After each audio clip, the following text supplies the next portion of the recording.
Yeah, obviously, first tough game for us. Yeah, I thought they obviously really played well to get to that total, which was well out of our reach. Credit to Mitch Marsh and Tim David, the way they went about it.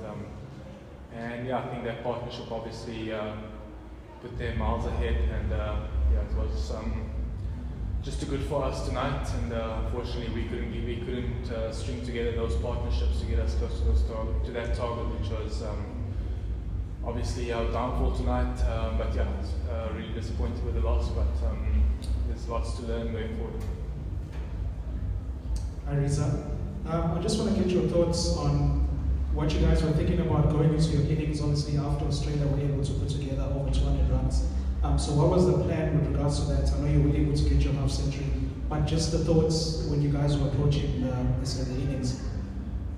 Yeah, we obviously had the target in front of us, so the approach was quite simple. We knew what we had to do to go out there and get the total. They got the ball to swing up front, which made it a bit difficult, and they continuously took wickets, which obviously put us under pressure. So the thought process and the plans were there, but yeah, we just couldn't put it together tonight.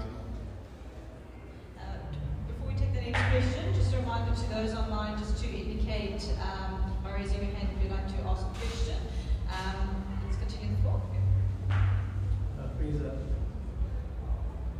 Dion Governor, sports editor, Metaverse Network Media. Tough luck for the game today.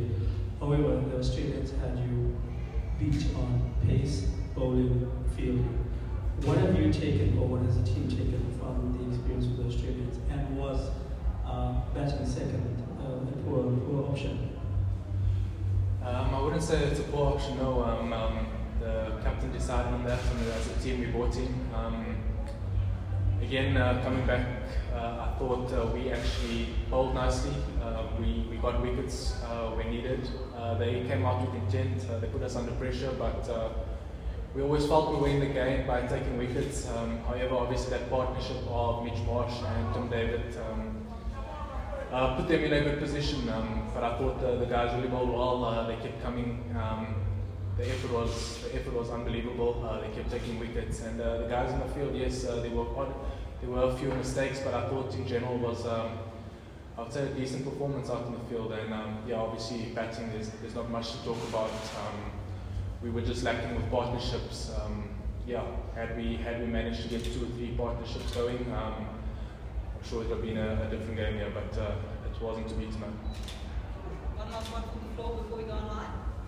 Hi, Reeza. Question from the monthly newspaper. Reeza, how much of an impact did you have that this match took place after a long layoff for the Proteas? Yeah, it is a difficult one.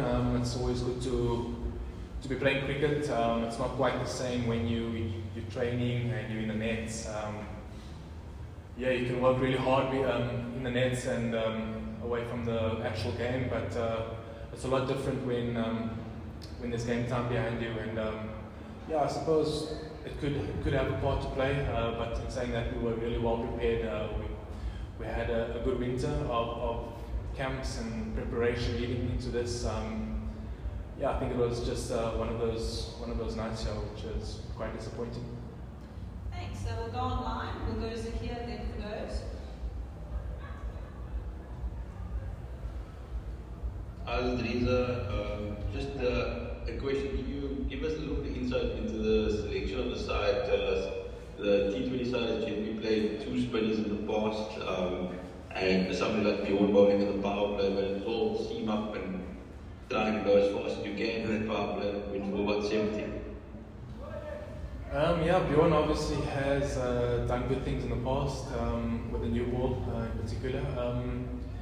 But yeah, I can't really comment on that. The coach, the captain, yeah, they select the team, and yeah, we just obviously get told who's playing on the day before. So yeah, I can't really comment much on that. Thanks, Zakia. For those. Hi, Reeza. I just want to ask you to elaborate a little bit on the question you answered previously about being out of action for so long. You guys have spoken quite passionately about the prep and all the work you've put in, and we know that training can't replicate game time. But just if you were to explain what it's like coming back after so long, is it a bit like a shell shock? Is it a bit like what is it actually feel?